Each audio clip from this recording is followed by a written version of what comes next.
la Cruz y soy la coordinadora de publicaciones del Centro Nacional de Historia. Para esta FILBEN 2021 les vamos a ofrecer un taller de cómo redactar texto para publicaciones arbitradas en el ámbito de las ciencias sociales. No sé si saben, pero el Centro Nacional de Historia edita anualmente de manera bimestral dos publicaciones arbitradas, la revista Nuestro Sur y la revista Tierra Firme. Sobre todo la revista Tierra Firme, de gran tradición entre los conocedores del ámbito de las ciencias sociales y especialmente de la historia venezolana. Este taller se trata de ofrecer una guía para todas aquellas personas, académicos, profesionales y estudiantes que deseen incursionar en el mundo de la redacción de artículos científicos para este tipo de publicación. A diferencia de los textos de divulgación, las revistas arbitradas contienen por lo general o siempre una serie de parámetros que se deben cumplir para poder optar a una evaluación certera del contenido de ese artículo.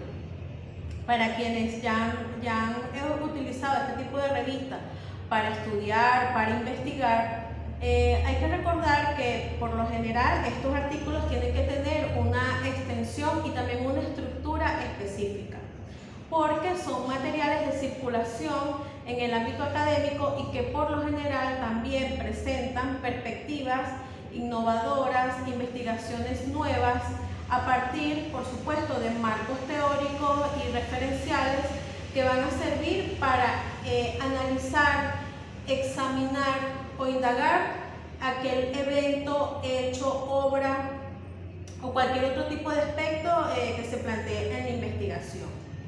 En este taller vamos a ver no solamente todos esos aspectos que se deben conocer, sino también vamos a trabajar con ejemplos. Y por supuesto vamos a citar cómo se trabajan esos artículos en ambas revistas editadas por nuestra institución. Cabe destacar que también sobre la redacción de estos artículos tiene que haber una conciencia de a qué publicación se va a remitir y a qué público va dirigido, y por eso este tipo de publicaciones tienen una exigencia mucho mayor que aquellas que son para divulgación o para publicar en páginas web que tienen ese objetivo. Por otro lado, también es importante destacar que todo el material que debe contener una revista arbitrada tiene que ser original, no debe haber ningún tipo de problemas con respecto al derecho de autor, y que por supuesto que también si se consignan algún tipo de imágenes o de sustento de otro tipo como gráficos, todos esos aspectos deben estar de una manera que se puedan trabajar desde el punto de vista editorial. La idea es que cada autor que consigne un material para este tipo de revista arbitrada no solamente pueda respaldarse en una serie de aspectos que debe blindar antes de entregar su artículo, sino que también conozca un poco cómo funcionan este tipo de publicaciones para que a la vez pueda entender de qué se tratan todos estos procesos y pueda llevar una relación adecuada, amena, con el equipo editorial que las trabaja. Saludos, bienvenidos al taller Cómo redactar artículos para revistas arbitradas, sesión 2, dictado por mi persona, Jessica Lacruz. En esta ocasión, continuando con la introducción en la que hablamos en qué consisten las revistas arbitradas y más o menos las motivaciones de este taller, veremos algunas nociones específicas de cuál es el proceso de edición de estas revistas, más o menos, y cuál debe ser la estructura de estos escritos y algunas recomendaciones generales a partir de nuestra experiencia en el Centro Nacional de Historia con las revistas Tierra Firme y Nuestro Sur, ya sobre todo Tierra Firme de gran tradición en la comunidad académica venezolana. Entonces, bueno, vamos a continuar con nuestro taller. En primer lugar, vamos a ver los criterios de evaluación para un artículo de investigación en ciencias sociales.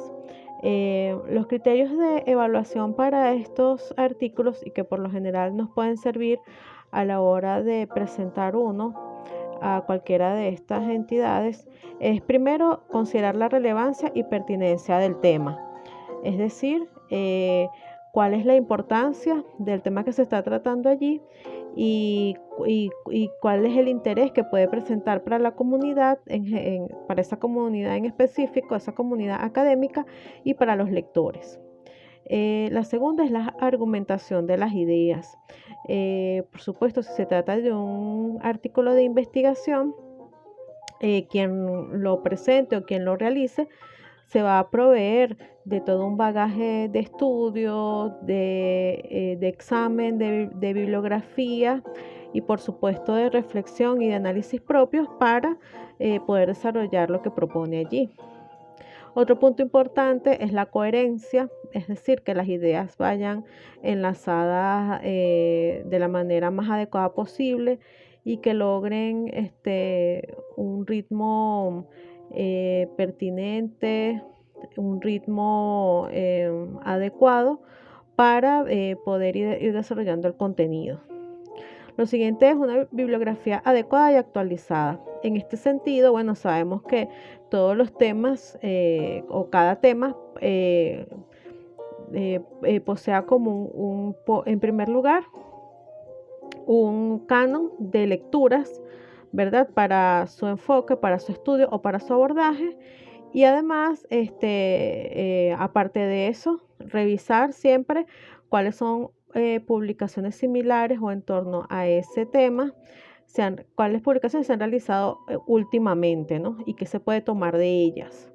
Entonces, eso también es interesante y se enlaza con el primer punto sobre la relevancia y la pertinencia del tema, porque será cada vez más relevante y pertinente en la medida en que también considere estos últimos estudios y enfoques para poder ir un paso más allá en el desarrollo de lo que se propone allí. La correcta expresión de las ideas, esto también es muy importante porque como se trata de un escrito, ¿verdad?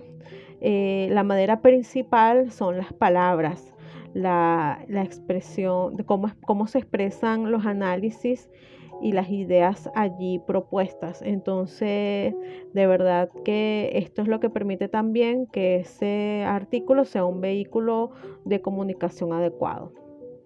Otro punto interesante son las presentaciones apropiadas de cuadros y gráficos, si los hay.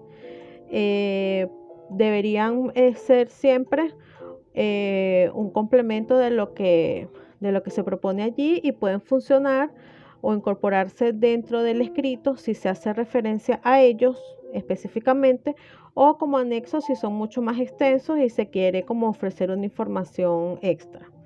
La correspondencia del título con el contenido del trabajo, esto también es muy, muy importante, que haya una especificidad y una precisión en decir en ese título de lo que se trata y el cumplimiento de las pautas de los colaboradores para esa revista a la que se va a consignar un artículo.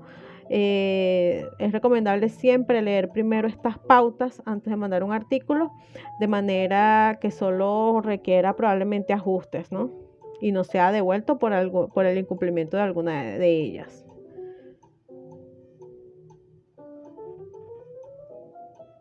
Ok, otro paso importante u otro elemento importante que vamos a traer a colación acá es el proceso.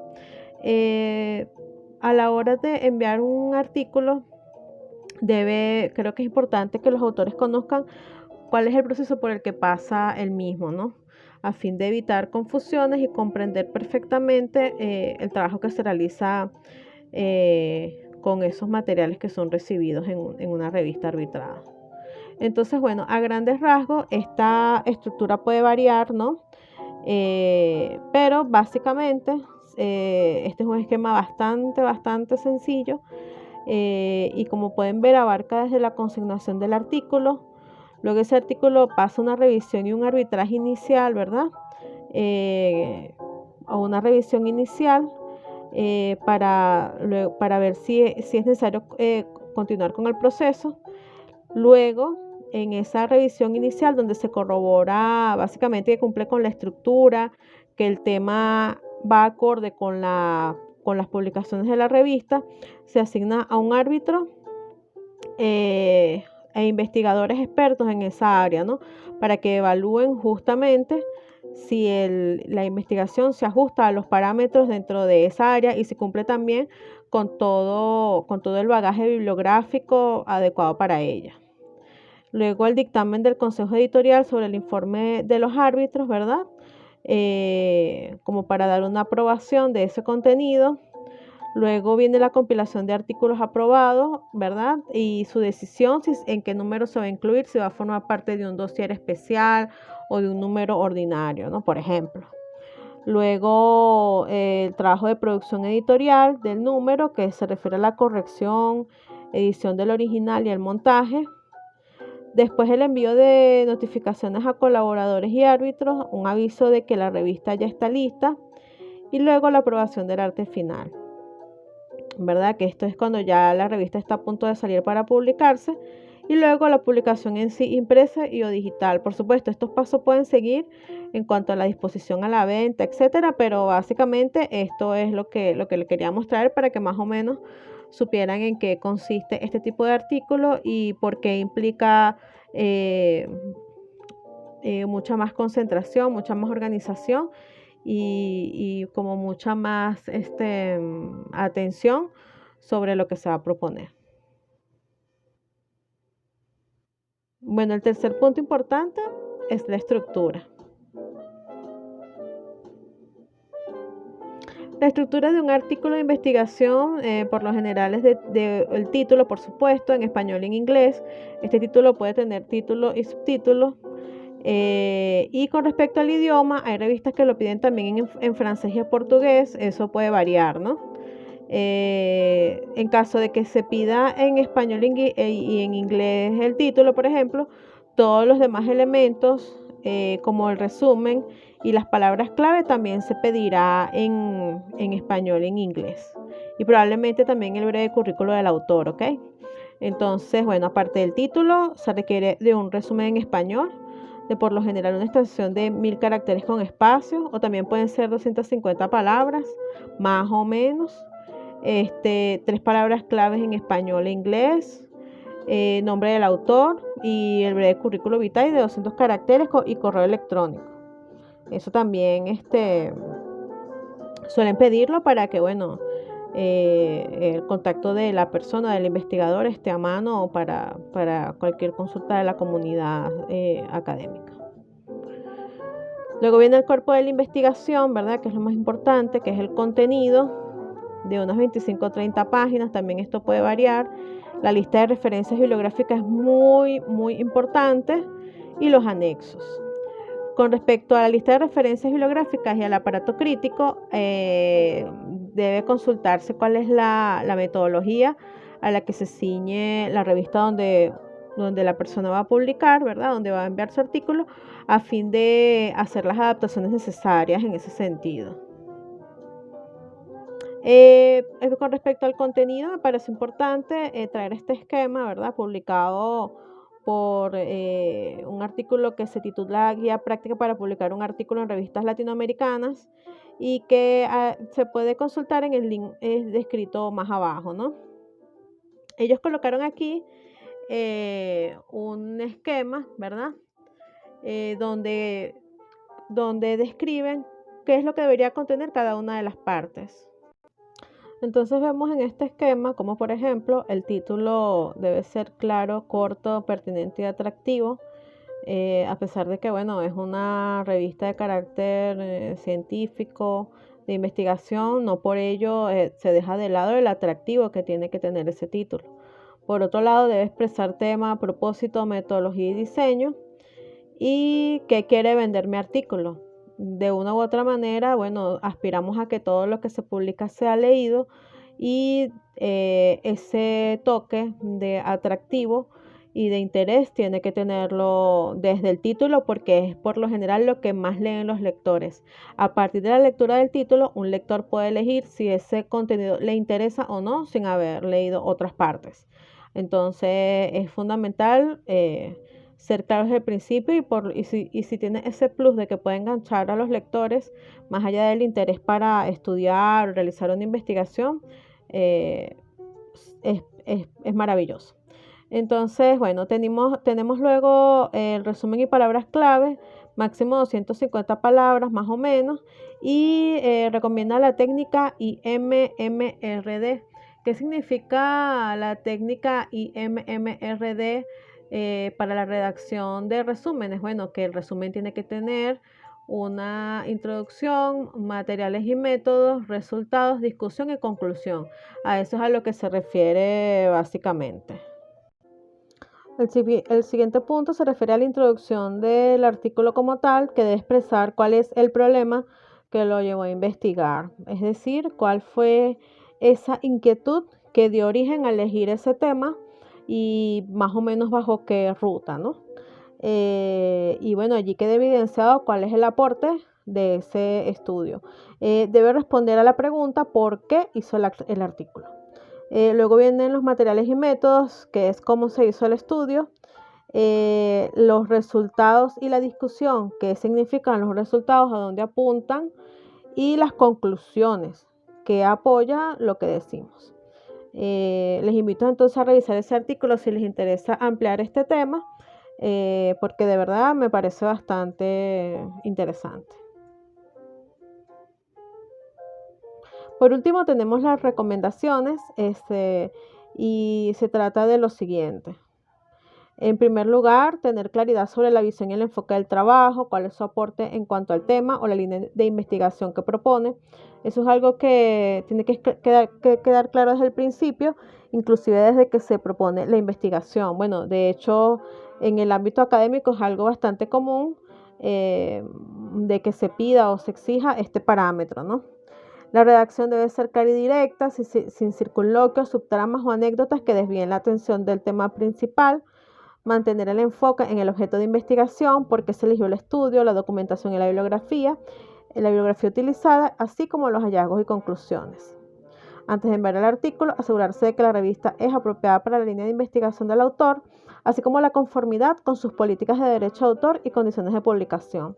Este último aspecto es importante porque una vez que se envía un texto a una revista arbitrada y se aprueba para su publicación, hay un tiempo que rige ese derecho de autor sobre el artículo, de manera que si el autor desea ese artículo publicarlo en una compilación o en otro ámbito, eso tiene que quedar claro si lo puede hacer, si no lo puede hacer, a partir de cuándo y bajo qué condiciones.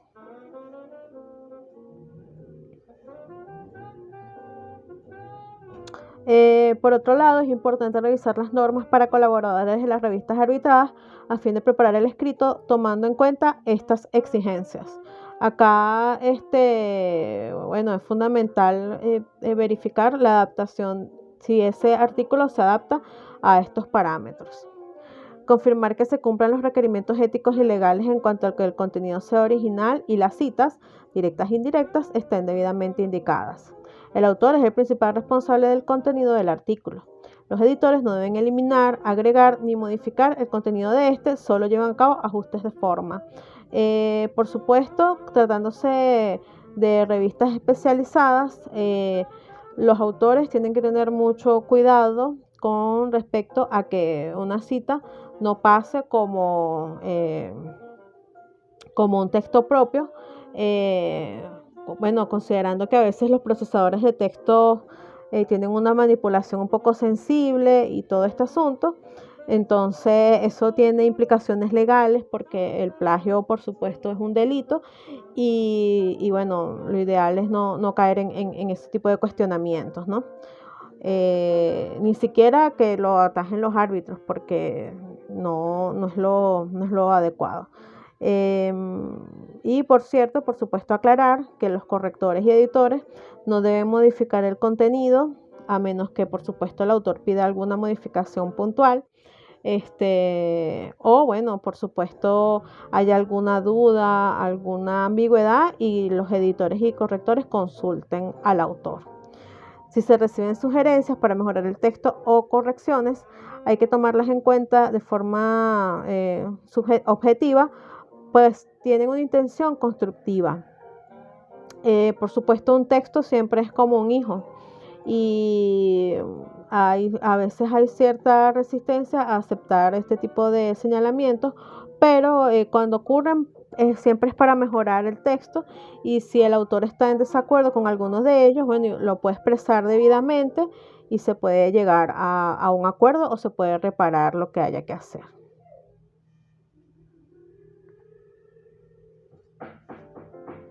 Bueno, básicamente este es el final de nuestro taller. Espero que haya sido de su agrado esta experiencia y los invitamos a visitar nuestras páginas web, y por supuesto, si están interesados en recibir, en enviar algún tipo de texto, lo pueden hacer a las direcciones electrónicas que están más abajo. Muchas gracias por su atención.